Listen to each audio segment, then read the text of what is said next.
What if I told you that running isn't just running?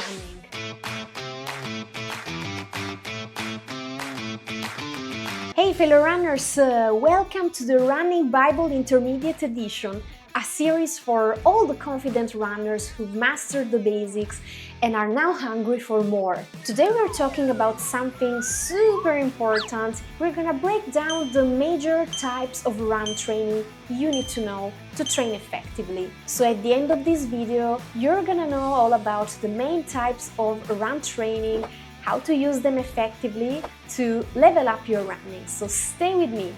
Run training type number 1, tempo runs, also known as the speed boosters. Tempo runs are what runners call the comfortably hard runs, meaning you're working, you're feeling it, but not dying. You could hold that effort for a good chunk of time without completely blowing up. So usually you run just below your lactate threshold. We're getting technical here. Basically, this is the pace where your legs start to scream if you push a little harder than that. So why are tempo runs so important? Well, they seriously boost your aerobic capacity, aka how much oxygen your body can actually use during effort. So not trivial at all, right? And more oxygen means more speed without feeling dead. Let's see now how to actually do a tempo run. So I recommend you to do your usual warm-up, 10 to 15 minutes, nice and easy, and then run for about 20 to 30 minutes at a pace that's challenging but controlled, which should be around 80 to 90% of your max effort. This duration varies, of course, depending on your experience level. Finish with a cool down and, of course, stretching. If you're already confident with tempo runs but lack in variety, you can try with something different, like cruise intervals. So you basically break your tempo run in little chunks, like 3 times per 10 minutes, with 2 minutes jog in between. This is just an example, of course. So feel free to play around with it a little bit, and most importantly, get familiar, get to know your comfortably hard pace, the one that you can imagine holding for at least 1 hour. The second main type of run training that we have are intervals. That's where you really push your limits. Intervals are all about 3 steps: hard effort, rest, and repeat. You sprint or push near your limits for a short time and then recover. Then you do it again and again and again and again. Why are intervals so important and effective? Because they boost your VO2 max, also known as the maximum intake of oxygen you can use during intense exercise. Plus, they make you straight up faster and way more powerful. Intervals are, for example, also a great way to boost your running form. But here's the thing, there are tons of different interval styles you can try, depending on your goal and where you're at right now in your training cycle. We have, for example, short intervals, 100, 200, 300 meters, where it's all about pure speed. It's the max intensity. When speaking of cardio zones, you're gonna be probably in your 4th or 5th zone. Then we have medium ones like 400, 500, which are more race specific. Here we should be around zone 3, almost zone 4, and then we start to get in that other zone where the effort, the pace can't for sure be like for the shorter ones, the longer intervals. Sky's the limit when it comes to other interval formats. If you want to know more about it or need some guidance, check out my website and my one-on-one coaching. I'd be glad to guide you and support you in making your training much more various, fun and effective.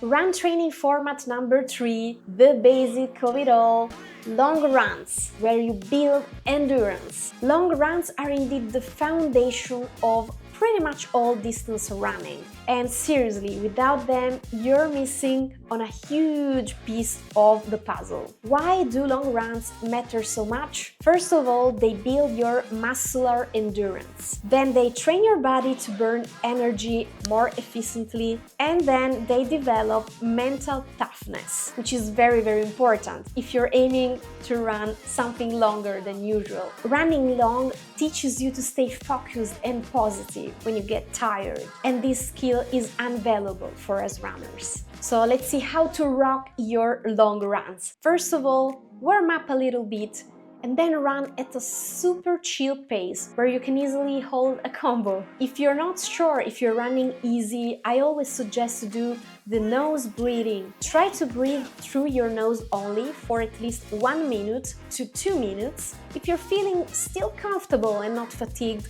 it means you're running really easy. So after the test, you can restart with your regular nose-mouth breathing. If you're feeling fatigued after this test, then it means you should try to get slower because you're not going easy enough. You're not using your zone 2 cardio, which is not beneficial at all if you're already training with a certain structure. Long runs are really there to be smooth and easy. Keep the stats out of your sight when you're running long and focus rather on duration or distance as important metrics. Another type of run training which is essential are heels repeats, meaning strength and power. I'll now tell you a thing. Heels training is basically strength training while running. It forces you to lift your knees, engage your glutes, push off strong, and it makes you faster on the flats too. A pretty great deal, right?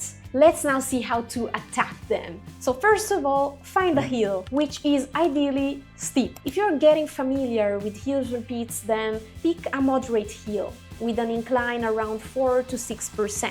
So start with a warm-up, very easy, then sprint or run hard uphill for around 20 to 30 seconds, jog down or walk and repeat, for example, for 5 to 10 times, depending again on your level of confidence with heels. After that, make sure to cool down properly and recover. If you feel like you're already mastering your heels repeats, then you can try to make it longer, but go a little bit more gentle if you're doing that.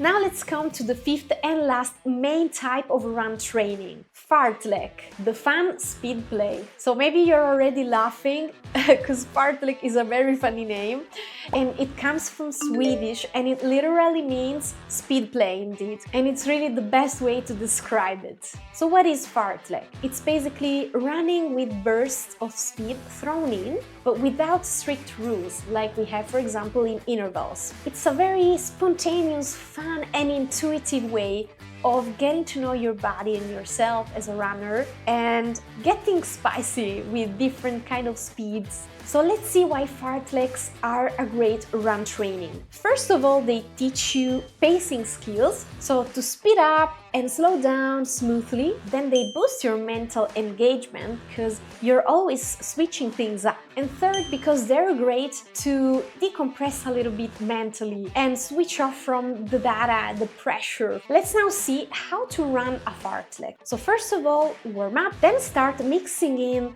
faster running and easy jogging whenever you want. An example, you can run 10 times 1 minute moderate pace, 1 minute easy pace, and you play along with it. Also here, creativity has no limits, so you can mix and match different kind of fartlek formats. You can go by duration or distance, whatever you prefer. I normally actually prefer to do fartlek completely spontaneous, letting myself be guided by music. If you also have your running playlist, you can give it a try. You can also pick a spot in front of you like a tree or a bench and go faster towards them and then going easier after. It's honestly the most fun kind of run workout, so you can't mess it up.